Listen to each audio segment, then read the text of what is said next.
On today's episode, your 2017 men's TMX champion and the 2017 Tougher Mudder champion and a member of the first place team at World's Toughest 2014, Hunter McIntyre. This is the World's Toughest Podcast.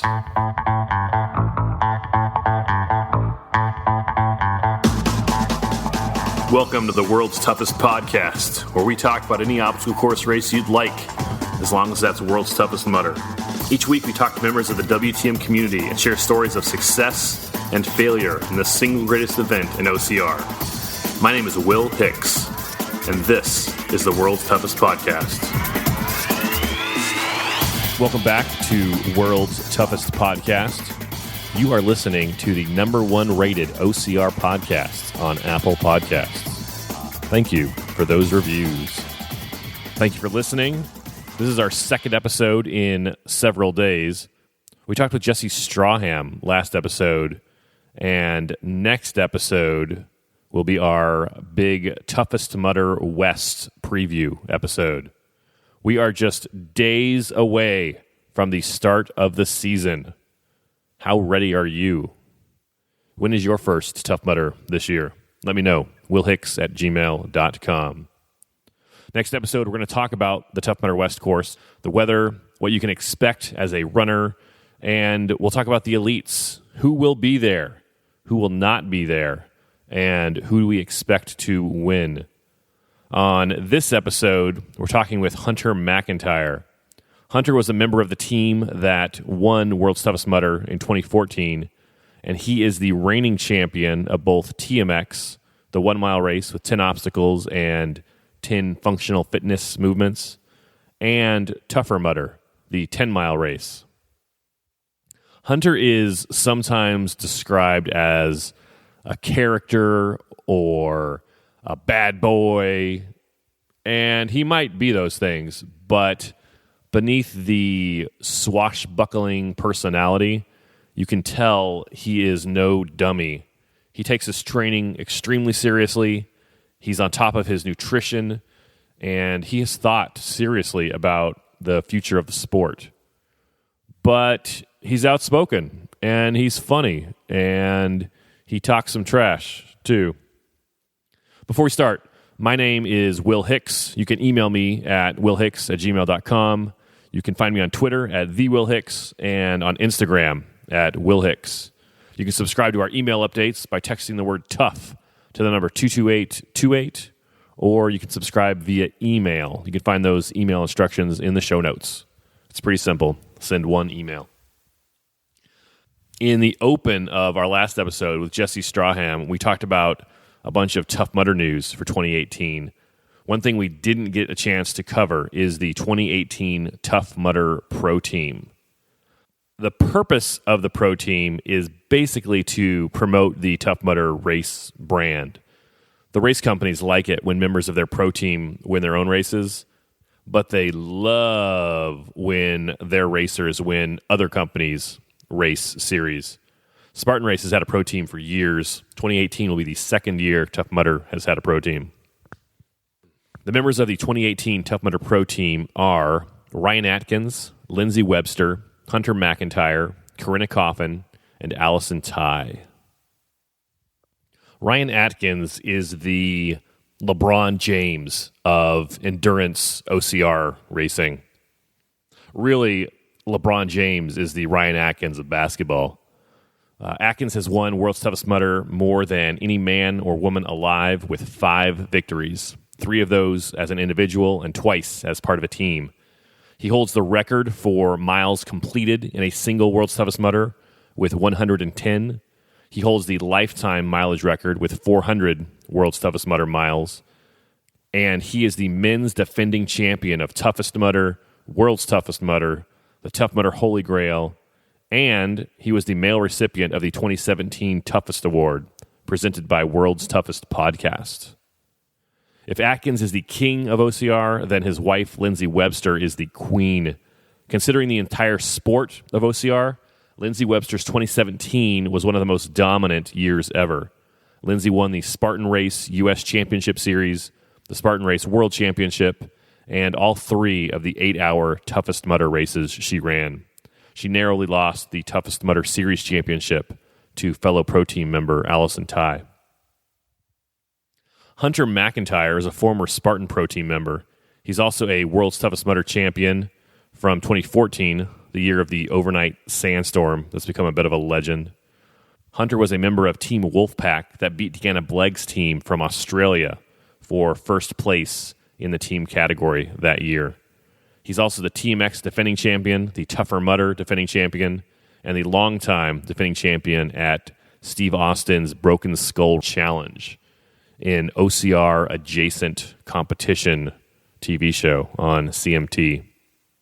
Hunter is indisputably the best person in OCR at personal branding with images and catchphrases and a personality made for television. Corinna Coffin is the women's defending champion of TMX. Like Ryan Atkins and Lindsay Webster, Corinna is a former pro team member of the Battle Frog race series.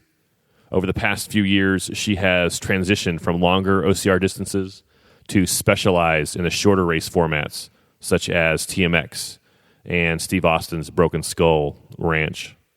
Like Hunter, she is the reigning Broken Skull and TMX champion. Allison Ty may be the greatest female OCR athlete that has not won World's Toughest Mudder. In 2017, Allison won the Women's Toughest Mudder Series and won second place at World's Toughest Mudder for the second time. Her 85 miles in 24 hours and 40 minutes was the third best performance by a woman at World's Toughest ever and would have won the race every year except 2017 and 2012. Allison won the 2017 Tough Mudder Holy Grail for most competitive Tough Mudder miles, and she was the winner of the 2017 Toughest Award presented by World's Toughest Podcast. I have a few general thoughts about the pro team. All 5 members are former members of other race companies' pro teams. Also, with the exception of Lindsay Webster, who I want to talk about in a second, they're all defending Tough Mudder champions. Corinna won TMX. Allison won the Toughest Mudder Series Championship and the Women's Holy Grail. Hunter won TMX and Tougher Mudder. And Ryan won everything else. World's Toughest Mudder, the Toughest Mudder Series, and the Holy Grail. Lindsay isn't a defending champion in Tough Mudder, but let's talk about that. In the Toughest Mudder Series, the mileage from your 3 best of 6 possible last year races are what counts. The final race of the Toughest Series last year was in Chicago. Going into that race, Allison and Lindsay were neck and neck for the series title. Lindsay had won every head-to-head race, but Lindsay missed the race in Philly that Allison won. Not only that, but there were 7 other women that all had already qualified as elite contenders for World's Toughest in Chicago. The final race that weekend in Chicago had set itself up to be an epic showdown amongst the best women in the sport. Except for one thing, Lindsay could not race. In addition to the Toughest Mudder Series, Lindsay was competing in the Spartan Race U.S. Championship Series last year. Lindsay's performances over there in the Spartan Series were so dominant, she had wrapped up the Championship Series win weeks before. Even if she got 0 points from the final race in the series, she had the Spartan win locked up. She couldn't lose. Except Spartan made up a rule that in order to qualify for the series win, you had to race in the final race. Whether you needed to or not, points-wise, you had to show up. And that final race in the Spartan Series was the same weekend as Toughest Mudder Chicago. So Spartan basically forced Lindsay to run a meaningless race and robbed us of an epic Lindsay Webster versus Allison Ty battle for all the marbles in Chicago.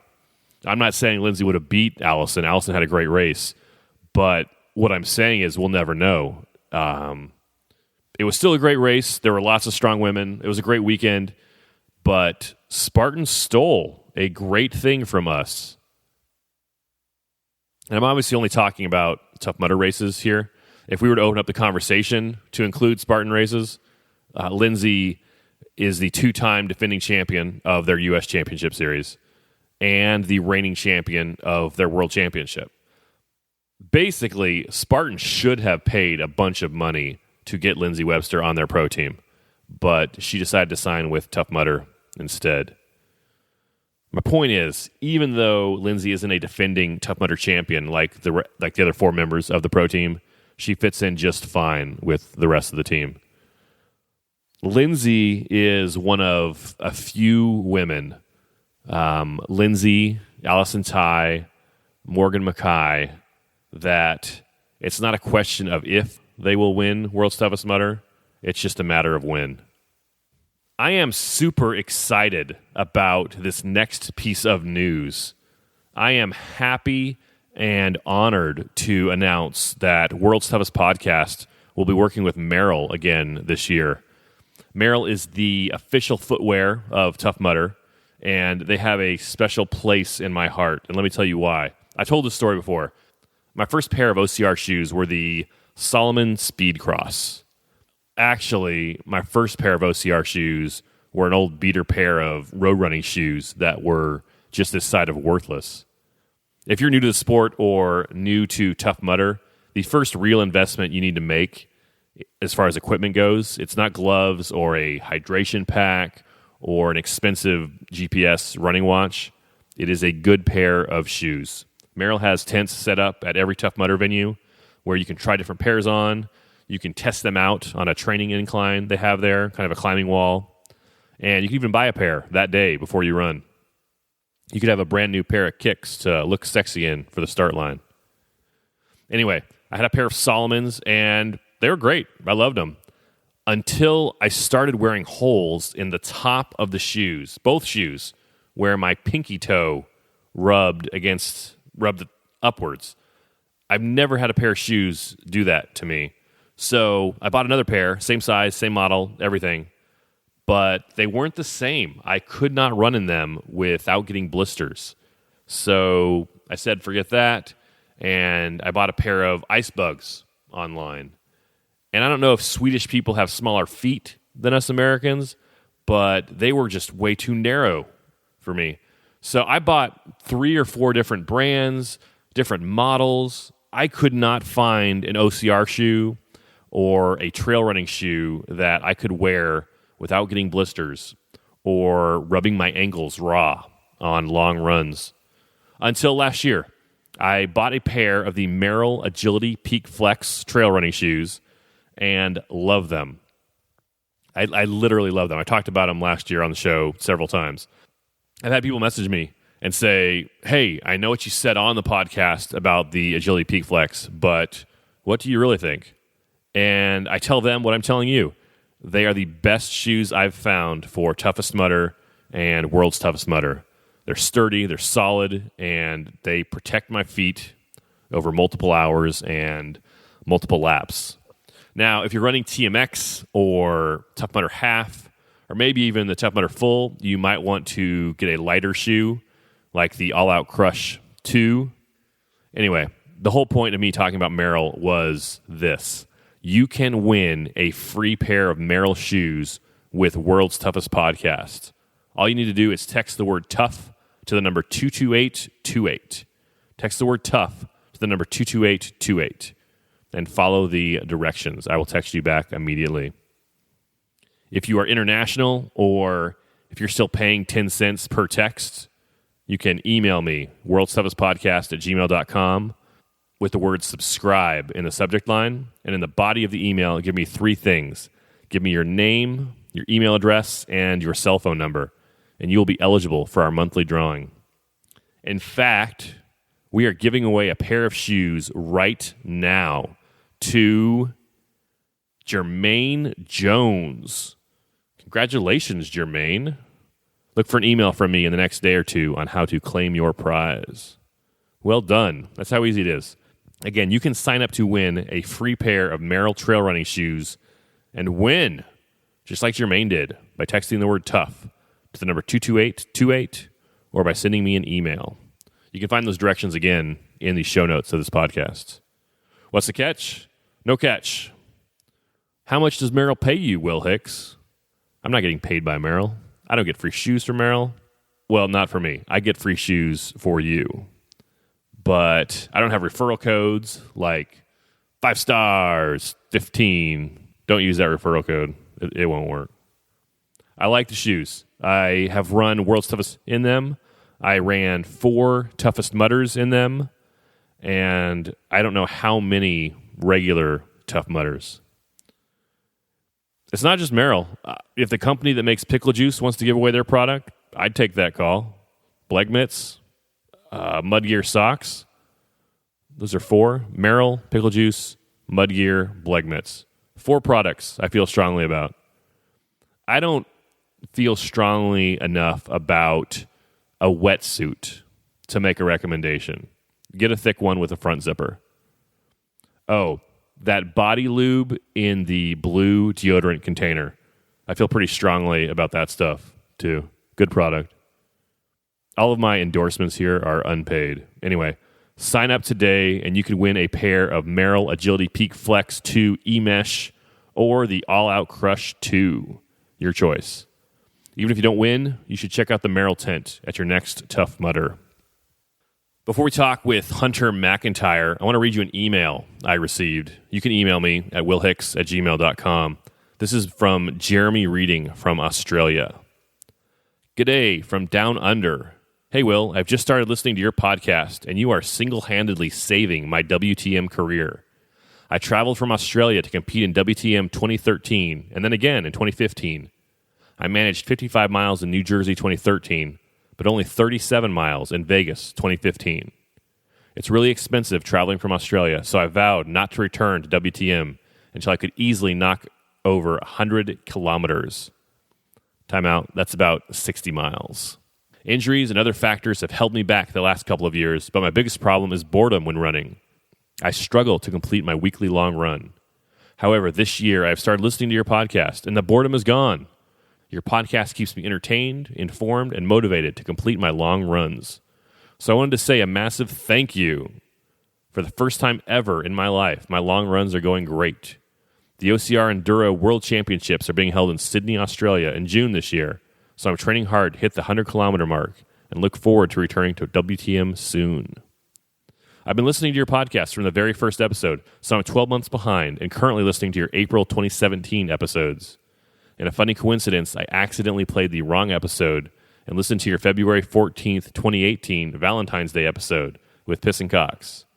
At about the 18-minute mark, they mention some Aussie dude who helped them out with the Operation Penalty Obstacle. I'm pretty certain that was me that showed them how to throw the sandbag through the tube and crawl through after. So a shout-out to Piss and Cox. You're welcome, and love you too. Us Aussies are always happy to help. As another funny story, in WTM 2013, I was there with a mate I met during Tough Mudder Melbourne. Time out. Melbourne. I was there with a mate I met during Tough Mudder Melbourne. We helped each other do the hero carry obstacle. I almost broke his back when a short 5-something him had to carry 6-foot me. Anyway, I took a blow-up kangaroo and a large Australian flag to WTM 2013 and proudly hung them from my tent. My mate thought I was crazy, and he was really embarrassed to be seen near my tent. But I told him that apart from Aussie pride, it was so I could easily find my tent among the hundreds of other ones in pit lane. Midway through the race, my mate was like, "Jeremy, you are a complete idiot, but the kangaroo works." Anyway, enough rambling from me. You probably get tons of emails, messages to read. So in short, love your podcast, keep it up, and thanks for helping me stay motivated during my long runs. Jeremy Reading, 32, Canberra, Australia. Jeremy, thank you for that email. I really appreciate it. Very kind. You said I am saving your WTM career, and that's very kind, but I'm not the one putting in the work. The mid-run entertainment is meaningless unless you're actually doing the running, so save some credit for yourself. Well done. I passed on your story to Carlo and Josh. They were both thrilled to hear it. Carlo said, "Yes, I absolutely love this." And Josh said, "This is the coolest. Will, your show is uniting countries here." I mean, Australia and America, we're pretty close already, right? We're good, right? And your story about tying a giant blow-up kangaroo to your tent at World's Toughest. I've had people tell me they take notes listening to the show. Here is something for you to write down if you've never been. If you don't do something like that, a giant inflatable or Christmas lights or set up right next to the guy with a giant flag, you will pass your tent in the middle of the night. There are 13 or 1,400 other tents out there, and it will drive you crazy to not be able to find your tent quickly, especially when you're in a time crunch and you just want to grab some food and get back out there. So make sure you can find your tent easily. Jeremy, good luck at the 24-hour enduro race. I hope to see you at World's Toughest again soon. If you'd like to be a part of the show, like Jeremy Reading, you can email me at willhicks@gmail.com, or you can leave us a review on Apple Podcasts. Just open the purple podcast app on your iPhone and search for Tough Mudder.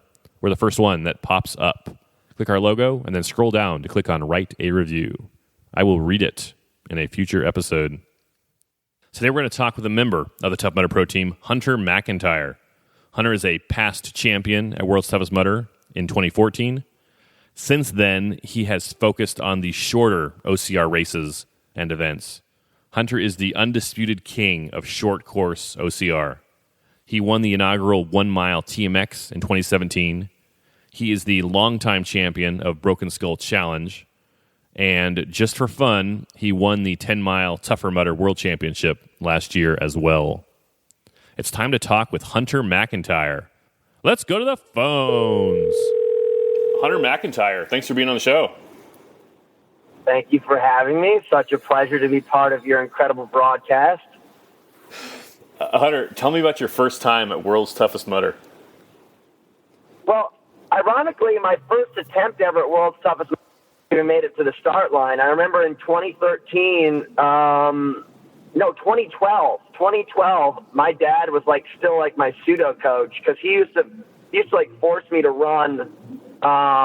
He used to force me to run when I was in high school and chase me with a car. So when I started getting into athletics, I just started talking to him again and making plans about how to get in shape. But he basically told me, we found out about World's Toughest Mudder when it was still in New Jersey, I think it was. Right. And I was like, hey, Dad, what do you think about this? There's this race coming up next month. And I had only done, I think, the Sacramento Super for Spartan race. And then all of a sudden the next thing on the docket, which was literally 5 weeks, if not less, later, was this 24-hour race. And I was like, Dad, I want to try this. I think I could do pretty gosh darn good. He's like, no. Nah, you need to hide in the dark, in the trenches. You don't want these guys knowing what you're doing. So my dad basically kind of cock-blocked me for the first World's Toughest Mudder. And then, that was 2012. My first real appearance was 2014. And at the time, I had been living with Miguel Medina in what is it called? In Colorado. I had a really good buddy, Dennis Welch, who was kind of we made buddy-buddy through racing. He was from the East Coast. We just had a lot in common, so we were buddy-buddy. And then there was this kind of random named Mark Jones, who I didn't know at all. And at first, Mark Jones and I didn't click very much, because I'm very flamboyant and crazy, and Mark Jones is pretty stern, cutthroat. I'm going to crush races, blah, blah, blah. So we basically all met up, and we got in a minivan, and we drove to Las Vegas, and we had the greatest trip ever. It was kind of one of those dude bonding trips where it was a long run, but instead of running, we were just in the van driving into the desert. So, in those kind of circumstances, it may sound crude, but you talk about ladies, beer drinking, fist fights, all the good stuff. So within hours of us getting to know each other, we were all pretty much best friends and had a lot of ammunition to kind of set us up for success in the race. And, we were all underdogs comparatively to Deanna Blegg's superstar team, which had been paid for by Under Armour to travel the world and do endurance events together. They were pretty much it was like Drago versus Rocky, this superhuman designed creature meant to crush versus these kind of like backwood boys who are just trying to string it together and figure out life, and also it was like my first also long distance race, anything over, I think, anything over 8 hours, because I tried an ultra that summer. But it was a massive success. It was against all the odds. I didn't know that you needed to run in wetsuits, so I showed up with like a rash guard top. It was like maybe a little bit thicker than a rash guard, like not fully a wetsuit, but just the top. And, basically the ups and downs of the whole race, it still to this day is my favorite race in history. But, I made a pretty wise decision to drop out of that race a long time ago. And now I'm much more in love with the style of short distance racing and cheering people on while they do the 24 hours thing. I want to ask you about TMX, but so you guys won in 2014. Deanna Blake's team came in second. What happened on that last lap, though? You guys came in, you were ahead, and you were in the pit trying to decide if you had to go out for one more lap? Yeah. I was basically beating Miguel to death with my words and my hands, because Miguel had just shit his pants and was complaining and tired, and, all of us were tired. But, everybody has their ups and downs throughout the race, and this is when Miguel was kind of in his down phase. And I made this rule with the team. I was like, guys, we are so far behind right now. I think it was like 2 a.m. or 1 a.m. I said, guys, we are literally not going to stop until sunrise. We will not pit. We will not stop for drinks. We will not tie shoelaces. We're not going to do anything until sunrise. And ironically, as we're coming in and the sun is like kind of like cresting over the hills, and you've got this kind of like pinkish glow, I see the other team straight ahead of us. And, you guys, we passed them, and I was like, guys, don't say a freaking word to them at all. Like, don't say anything. We're going to mean mug and walk right past. And what felt to us like a NASCAR pass, like we're moving 1,000 miles an hour and we look all sexy and sleek, we were literally going probably like 15-minute miles, like this like battered trot. And it was kind of like the ultimate, like, I got you now, Deanna Blake. And they were all, they were destroyed. And we were destroyed. But I think our composure literally was what sealed the deal there. Because I can't guarantee that we could have outran them on the last lap if they decided to go out. But our strategy that we didn't give a damn, that we had just passed the other team and just kept on trotting on, I think was pretty much the nail in the coffin for Under Armour. So pretty psyched about that. So you didn't physically beat them so much as mentally beat them on that last lap? Oh, 100%. I think a lot of racing is mentally winning rather than physically winning. I mean, there's definitely people in some races that are just so physically prepared that it doesn't even need that kind of aspect. But especially in a long race like that, where it's a game of chess rather than checkers, like a short course might be, it's awesome. Like, just little strategic moves of just getting them right in the ribs. So in 2015, you guys came back. Tough Mudder announced that there'd be a $100,000 bonus if the winning team hit 100 miles. What happened in 2015? Yeah. I would blame it entirely on one member of our team. I won't say his name, but he's a douche. And other than that, life is pretty great. That's why I don't do team events anymore. So Last time I did a team event, one of my friends got popped for DHEA, so that's still another reason never to do team events. Do you want to talk about that? No, when I brought that up, it's completely joking. I don't think Ryan Woods did anything wrong. I think it was clearly a misunderstanding. But I tease him mercilessly. I hope if Ryan's listening to this, he knows that I love him with all my heart, and I would never consider him a cheater. So, yeah, that was just a joke. Unfortunate that the first person to go down in the series of performance-enhancing drugs kind of goes under that kind of category, because it's clearly not a performance enhancer. It's kind of more of just, I would put under the banned substance list, because when you ban one substance, you have to ban all the other substances similar to it in the same category. And he was basically like the farthest thing away from actually using a performance enhancer, but because it was in the same categorical range of that of a performance enhancer, it red flagged them. So you guys are still good. You're friends, and you're okay with them. 100%. I don't have one. I don't have one bad word to say about Ryan Woods. He's probably the most quality person in racing. If I had to say, like, between him and John Alvin, like, they're the good old boys of just like of obstacle racing. They don't have anything mean to say. They don't have any kind of, like, maybe sly and slick kind of moves of getting one over on you. He's just a good guy. Honestly, I don't have anything against him. It was a jump, maybe poor taste.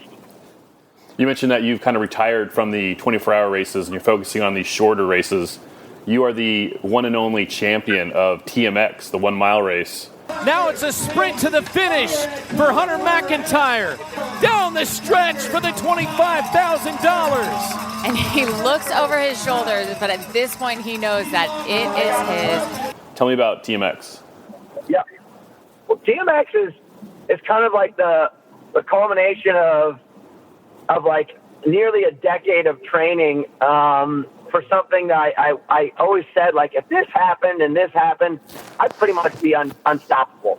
And, we always had, like, back and forth with Hobie, like, talking about how short course would take over the world of obstacle course racing. And I always have been super passionate about CrossFit. I'm not like somebody who wants to put all poker chips down on CrossFit, but I do like the aspect of training in that style and the competitive range of just, physicality. So I like doing all those kind of movements to max capacity. And, next thing you know, contacted by Tough Mudder and told about this event that's 1 mile, 10 obstacles, and 10 functional fitness movements. And I said, well, what are the chances? So by the time that came around, I was in really good shape from doing a off season of CrossFit. I had, basically designed a strategy to get in really good shape for Broken Skull Ranch. So the pieces were all together. All I had to do was a little bit of fine tuning. And by the time June or July came around, I was in pretty gosh darn good shape and knew that I had almost like an unstoppable level of preparedness for that kind of race. So no guarantees for 2018, but I was really, really excited that this is now an opportunity for athletes to test themselves. And anybody who's listening who thinks they might have a chance, I'll let you know right now it is a very different beast from that of regular obstacle course racing. I thoroughly look forward to seeing you on the race line if you want to go toe-to-toe with me. Last year at TMX, at the starting line, it looked like you might have thrown a little elbow or maybe a big elbow. What happened there? I would say, remember when we were talking about 2015? Yeah. There's just some people who just don't have good characteristics of camaraderie or sportsmanship, and that person has displayed that kind of characteristic for years and years now, and I consider him a friend. He used to be a friend. We don't really talk that much anymore. But I'll be honest, dude, if somebody's a dick and you want to come into my sport and badmouth me or any of my friends, like, it's not going to only finish in the race. Like, I'll take it outside. I don't like people who have bad attitudes and poor conduct. So I just kind of gave it to him, dude. He's a shitty racer when it comes to style. And some people just use that, I used to be a wrestler, and some people wrestle really dirty and play some pretty dirty tricks. And I hate that style of wrestling, but some people just use it to their advantage because that's all they got going for them. Tough Mudder recently announced their 2018 Pro Team. This is your second year on the Tough Mudder Pro Team. What's Tough Mudder looking to do with their Pro Team? Well, ironically, the year that Tough Mudder decided to really bring it together and start to have a big focus on it, Spartan Race has dissembled their Pro Team. So what I thought could have been a really cool dynamic of Tough Mudder versus Spartan Race has now kind of diminished. But I would say I think Tough Mudder has a really cool opportunity to kind of speak the word of fitness and athleticism and challenge and endeavor. And I think they kind of really were smart in who they selected when it came to designing a team that really would kind of speak the message of what they've designed. And, you got somebody like Ryan who's very unique in his outdoor love and love for the outdoors and is kind of like all-around strength and positive attitude through hardship. And you got somebody like Lindsay who's kind of more of like the bubbly, athletic sweetheart of the sport. You got somebody like me who's kind of more of a rough and tough and rumble, high-intensity guy. And then you got somebody like Corinna Kaufman who's like another sweetheart of the sport but also has like a lot of machismo to back it up. So, even though we're all very unique and different, we have a different way of displaying and representing what Tough Mudder is trying to bring to the community and helping really kind of motivate and energize people who want to take things to the next level, whether you've done your first Tough Mudder and now you need the motivation to get ready for your first TMX or your first toughest or your world's toughest mudder. We have a really good team who's kind of ready to help you get there. You guys are actually pros, too. And one of the knock on the Spartan Pro team is they were just guys who'd won a few races. You guys, make your living at the sport. Yeah, I would say that's a very unique thing about us is I would say all of us except for Corinna are completely full-time, but Corinna's going to school. But, between that and Broken Skull Ranch and her winning at TMX, she made enough money to completely survive off this last year. So, yeah, we are all pros. I think we all are going to have an extremely successful year. I wish Spartan Race had the balls to put up a good team that we could wreck on, but I don't think that's their interest anymore. When they announced the pro team, they had fun facts for all of you, for the five of you. They said you are a former lumberjack and male model. Tell me about those two careers. But did you see that? It said... Also, party enthusiast. Age 20.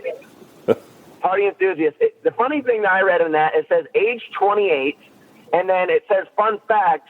It says lists all those things, all done by the age of 27. So it didn't make any sense to me. Why would you put that there? You could say all done by the age of 28, but they kind of shortcutted me a year. What did I do for the last year? I have no clue what they were trying to allude to. Yeah, that's been getting me scratching my head for the past couple of weeks. What do you want me to tell you about? Lumberjack. When were you lumberjacking? Are you up in Canada, in the woods? Nah. Lumberjacking sounds kind of perverted, but I'll give it to you. I went to rehab after high school. Most people go straight to college, but I went to the school of hard knocks, I guess. And what happened is I got kicked out of 2-3 rehabs, relocated from one, so it wasn't necessarily kicked out. But what happened was I got back and I told my probation officer, I said, hey, bud, I am going to drink and I'm going to party unless you set me up with a job that kicks my ass so hard that I've got no energy to do anything but jack lumber, as you like to call it. And as I like to call it. Yeah, as you like to call it.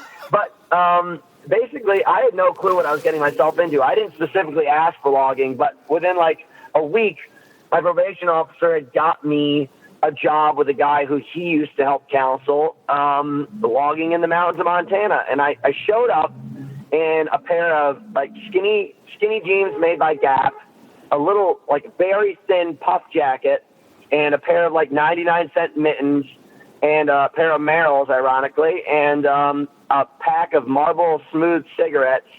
And I showed up 7,000-8,000 feet up in the mountains of Montana, snow deep as my knee, and they put me up on top of the mountain, and they said, you're going to go down there, and you're going to partner up with Carl, and you're going to loop logs, which is called being a hooker. And you hook logs with these gigantic cables, which are just unbelievably heavy and unforgiving.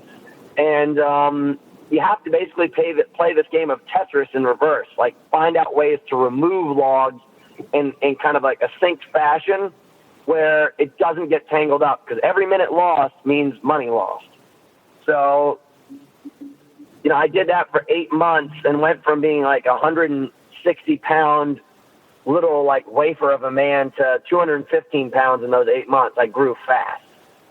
So like that was pretty much like the start. I never worked out when I was younger. I never was like a guy who was obsessed with strength. I just kind of always was a physical person, climbing trees, climbing rocks, running through the woods, whatever it might have been. Like this became like hard labor, hard life. Like, you know, you got to do a lot to get big and jacked to survive the job. Otherwise, you're going to get absolutely terminated while doing it.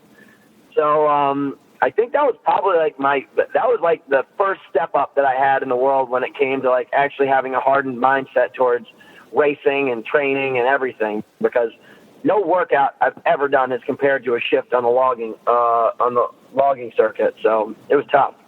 Hunter, I've never heard that story about you, but it sounds like that was a turning point in your life. For sure.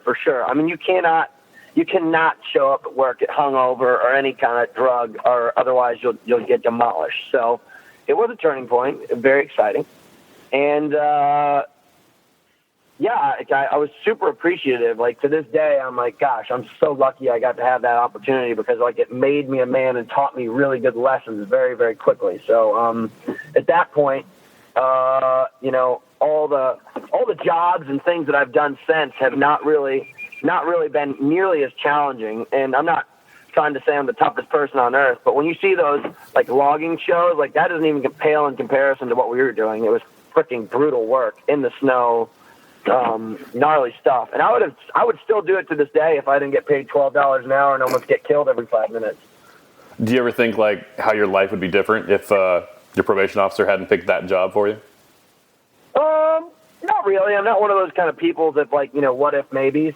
I'm sure I would have got through. I always think to this day, I'm like, what would have happened if I didn't get in all that legal trouble? I would have had a lot of opportunity to go and you know, the D1 route for wrestling or running, and those are the things I think about more. But you know, shoulda, woulda, coulda. So you have your own OCR podcast, Obstacle Dominator. Season 2 is going strong. Yeah. Tell me about your show. Season 2 is fantastic. Well, you know what?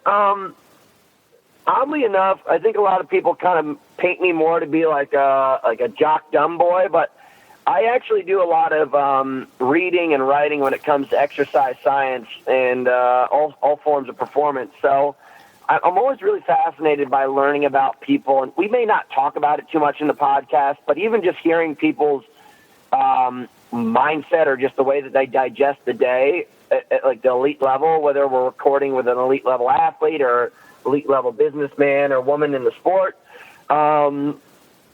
It's interesting for me to learn, and I think it's interesting for other people to kind of get the same opportunity. So Obstacle Dominator, originally started by Ben and I, was just that. You know, I had heard of Ben Greenfield a bunch of times, and when I met him at our first race in Temecula 3-4 years ago, I was like, hey, dude, I know what you do, and I'm very interested in starting something similar, and I can help you kind of really get rooted in this sport if you partner with me. So Ben is probably the most successful person and intelligent person I know when it comes to marketing and designing things that are going to be instrumental in a certain market. And he literally took the raw attitude and behavior that I had and like know-how of how to race obstacle races, and he just took his kind of mindset and connections and built a podcast, and it was very successful. I think we got to the point where we were getting like 50,000 downloads an episode, but it was the kind of thing where we were just all so busy. So being able to partner with Benny and I have been good friends for a while. I recognize Benny, of all the people I met in the circuit, Benny's the kind of guy who just like will work at all hours of the day and has no shame in contacting people, getting stuff done, like putting things together, and he's very, very good at staying consistent on scheduling, and like that's something I needed. So Benny became basically the foundation of our new podcast, and I think it will be a lot of fun. You are the longtime defending champion of Steve Austin's Broken Skull Challenge. Ready, set, go. Bam, he's off like a shot. This guy is built to run obstacle courses.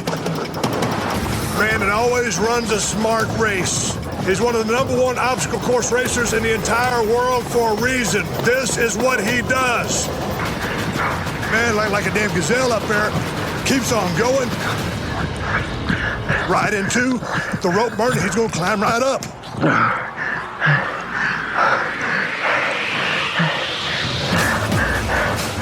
Smart man. He's got strong arms. Now use his feet. Boy, I tell you what, he's having a hard time of this, the hardest time I've ever seen him have. Got it, stop time. Damn, that was impressive. Well, I'll admit it gets harder every year. I think people are always like, "Oh, Hunter, you got it easy. You just got it made," blah blah blah. It's amazing in the way that of all the things I've ever done, I get approached in airports all the time. I get approached in bars and restaurants by random people who love the show. So, I mean, that's a level of appreciation which I haven't kind of felt from any aspect of my life or training or sport. So that's like a really amazing feeling. But I would say, like, now I'm at the point where I actually go to wrestling practices because I know that these big meatheads are trying to rip my arms off, and they would love to kill me if they had the chance. So I wrestle again.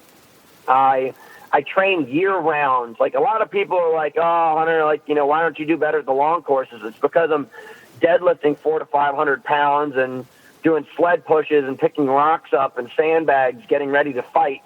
Because Broken Skull Ranch is the #1 money-making machine and the #1 opportunity that is an obstacle course racing right now, unless you won American Ninja Warrior.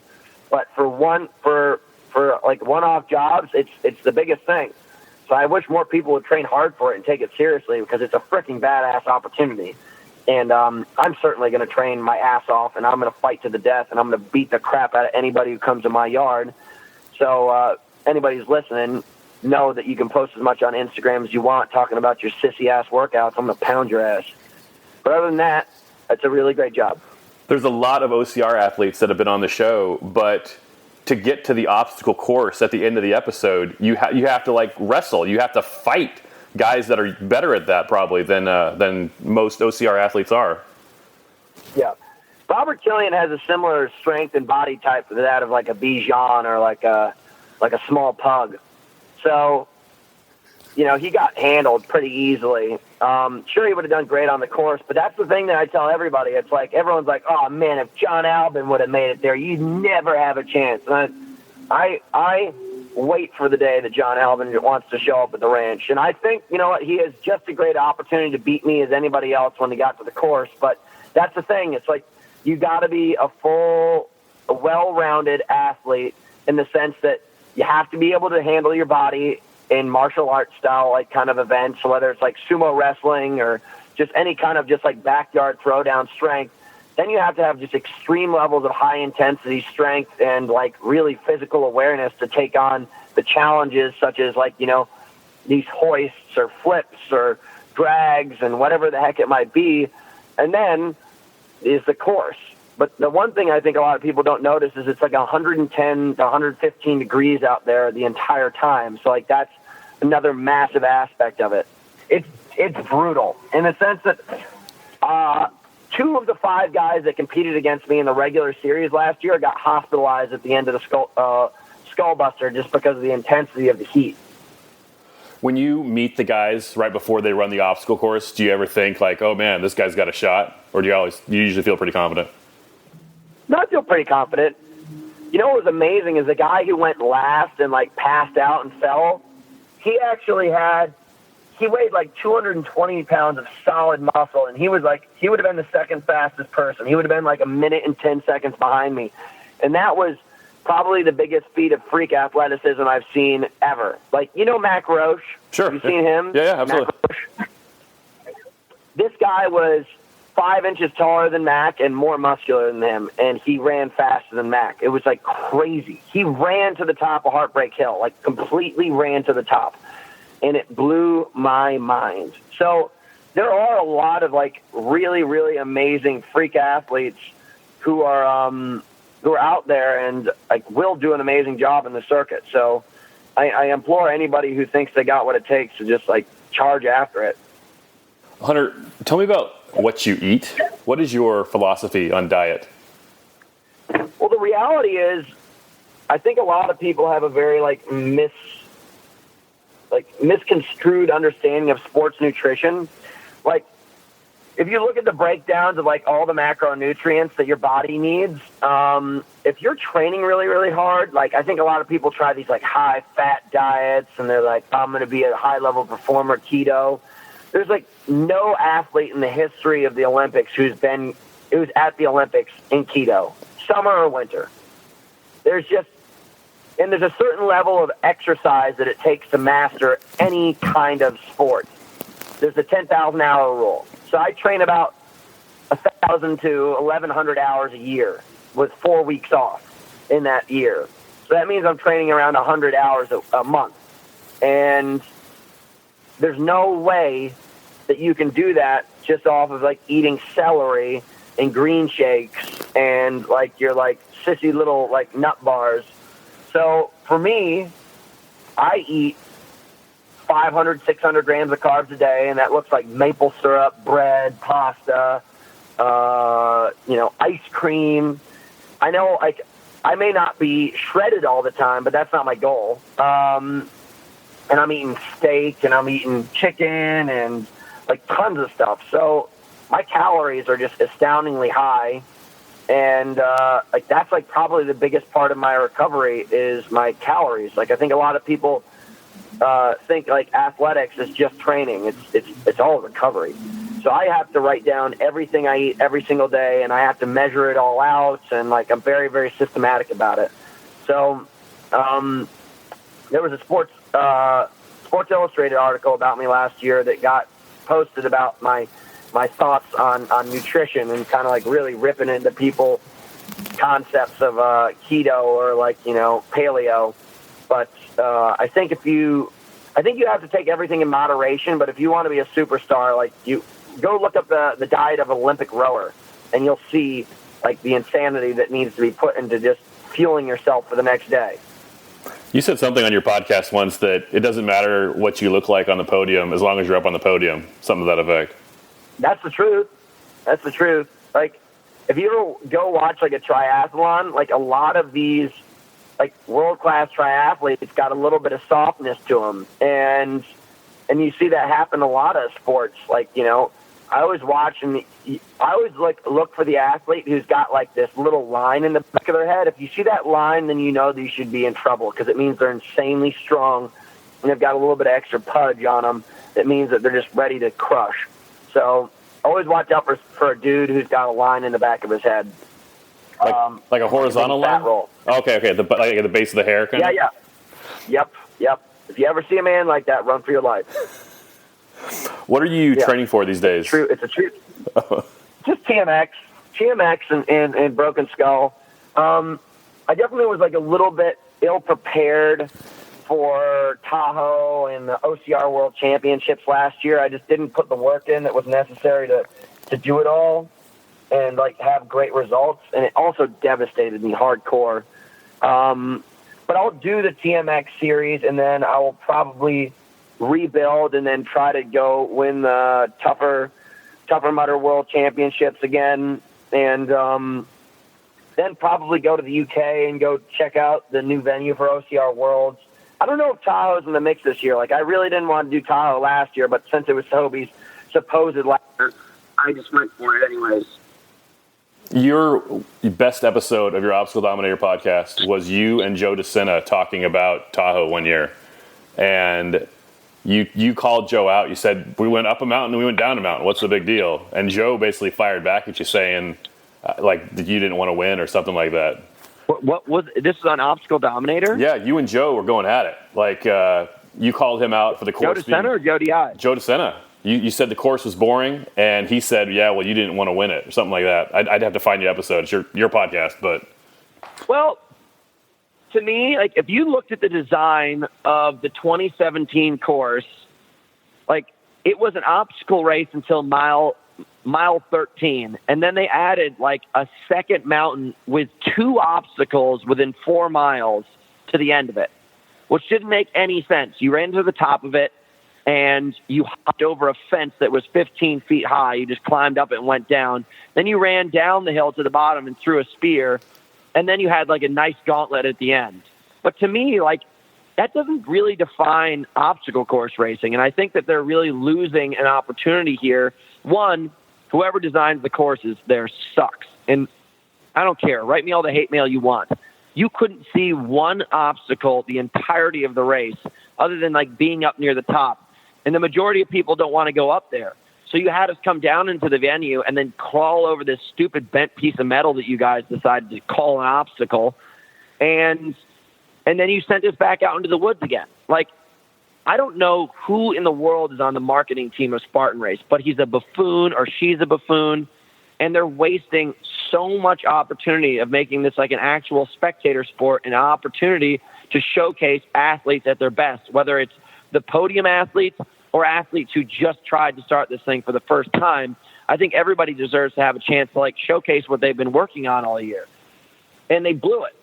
And I tell Joe DeSena this all the time. I'm like, you're never going to get the person who's going to be on the cover of GQ, or, you know, Women's Health on the cover of any of these magazines. Well, Amelia got it, but Amelia's a unique creature because I just don't think that those are the people that like really resonate with this like super high level of like athletics. And I think that, you know, people want to see action and they also want to see action heroes. And I may be selfish in saying that, but I mean, like I grew up watching Demi Moore and G.I. Jane, and I grew up when I watched, Stallone and Rambo and like all that kind of stuff. It's like it's something that's been ingrained in our minds, what is the ideal-looking man or woman.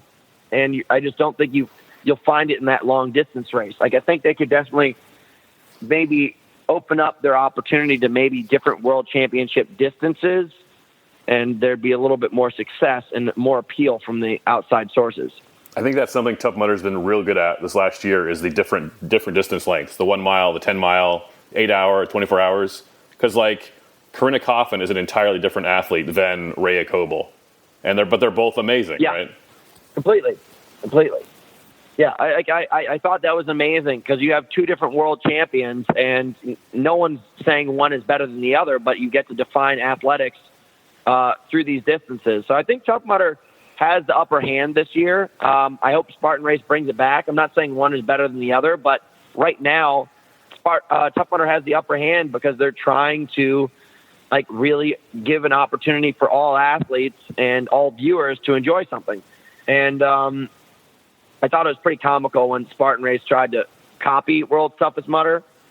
Iceland? And I think that was just a mess, a complete, it just was a travesty. Do you think they're going to do that again? Well, if they want to lose a lot of money, sure. But you know, I think the one thing that they missed out on, which was the greatest idea Spartan Race ever had, was the Spartan Race cruise. They did one cruise one time. Were you on that? Yeah, I loved every second of it. I think Joe just doesn't like the concept of a cruise with like buffets and, you know, soft serve anytime you want, the whole thing. Yeah, but here's the issue. What Joe does and does not like is not what's going to be best for making profit. And I think that's the difference between the success of ultimate success and maybe not. So Joe may tease me and say that I don't want it hard enough. Well, Joe doesn't want success for the company. He wants to prove that his mindset trumps all else, and he has a business that showcases it. True or false? You're buying a house in Colorado and opening an OCR commune.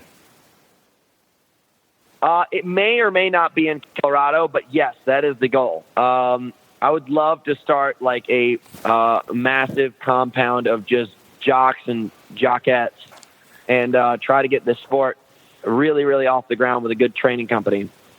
Is that going to be like a business thing, or is it like you bring in your friends in? No, I'm going to bring my friends in. Like, the goal would be to have like a pretty good sized house. And like, you know, if you look at Team Nike has really like set things up for these athletes where they all live in houses together and they train super hard. And it's like an incredible level of opportunity for both the athletes in the sport because they're all together. They're all working really hard towards goals. And now that we're supposedly getting into the Olympics or the Pan Ams, whatever, like I thoroughly believe that we can make some superstar teams if people put focus on it. And I'm happy to help facilitate that because people helped me get up in the world when I was working on things. So I'm trying to reach out and see if people want to be part of it. The only tough thing is like actually finding where we're going to start this thing. So I'm looking at a couple places and trying to really see if it will be a cool opportunity for 2018. You actually had something similar to that at your house a couple weeks ago with Chris Mendoza and Kaylee Copeland, a few other athletes. Was that kind of a pilot program? Yeah. Well, I wouldn't say it's necessarily a pilot program. We have what was called Ranch Wars, and it was a competition where I wanted to showcase the American Ninja Warrior, the OCR, and the CrossFit athletes, all skill sets tested across the board, similar in a fashion to that of the CrossFit Games, but something that was so much variance where each athlete was able to showcase their skill, but also had to test themselves against things that they weren't proficient in. So we had a decent level of OCR athletes. Like we had some pretty good athletes there. And we had a pretty high level of athlete for American Ninja Warrior. The only thing is my CrossFit buddies who are high level didn't show up because I think they're sissies. They don't like doing anything but CrossFit. But it will be something that can and will be great. Now, was this just like a fun thing, or did you like record it? What's the plan for that?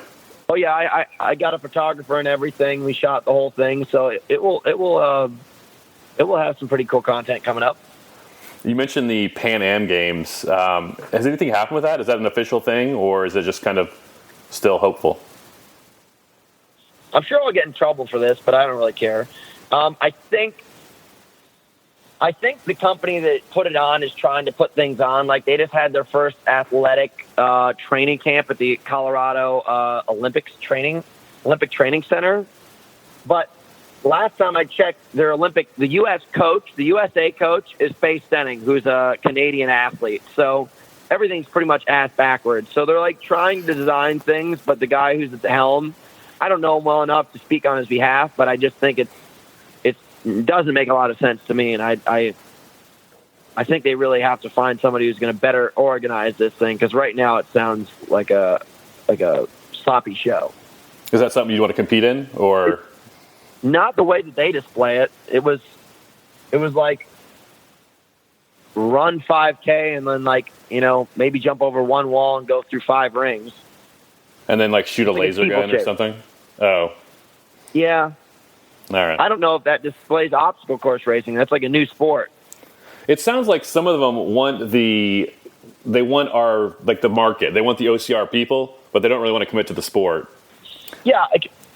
If you had to look at our sport as a whole and you had to like define like the characteristics of what our sport like has been since day one, it's running, it's skill-based obstacles, it's strength-based obstacles, and Spartan Race kind of brings in the grit-based, and so does Tough Mudder with like cold and shock and all that kind of stuff. So you don't necessarily need to do that because that's not very like judgeable and measurable.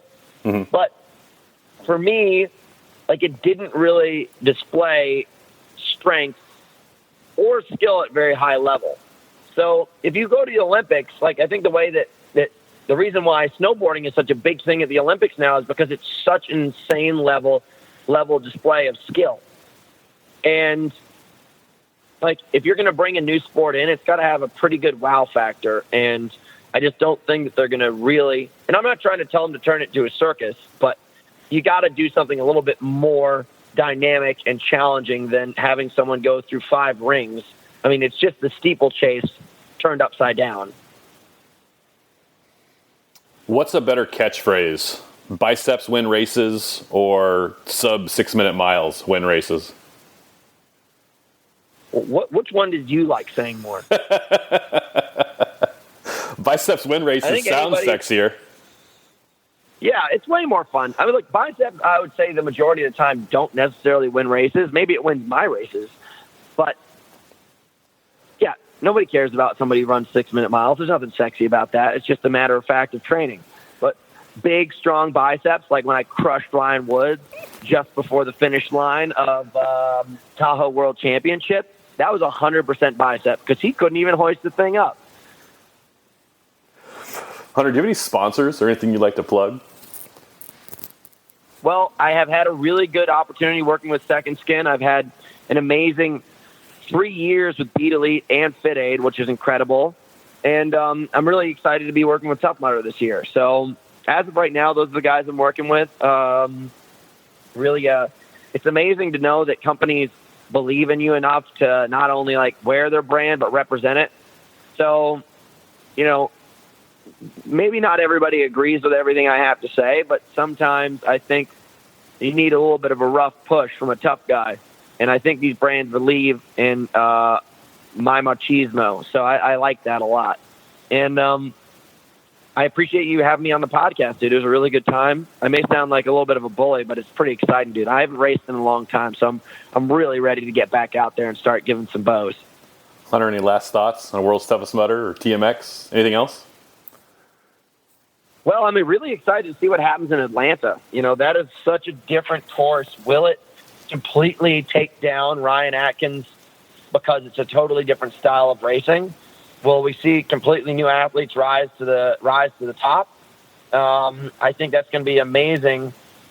It's going to be amazing to see who is going to be designed to be the champion on this new style of course. Hunter McIntyre, thanks much. Thanks, bro.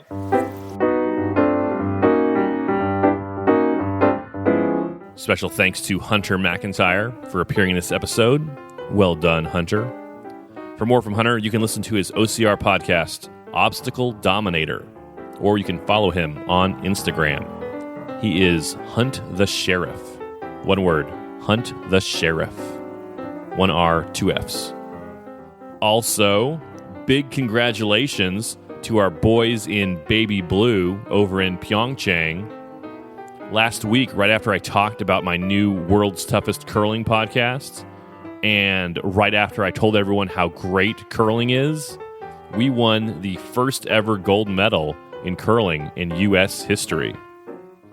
I say we won. I can't take all the credit. The team played great, too.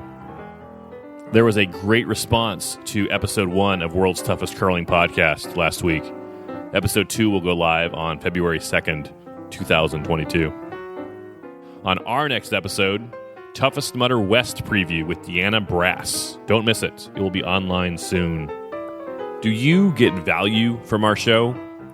Can you do 2 things to let me know that? Leave me a review for the show on Apple Podcasts. Purple Podcast app, search Tough Mudder, click our logo, scroll down to click Write a Review. And the second thing, sign up to win a free pair of Merrell trail running shoes from World's Toughest Podcast. Directions are in the show notes. Both those things totally free. Both take less than a minute of your time. I sincerely appreciate it. I'll see you next time. Go spend time with someone you love.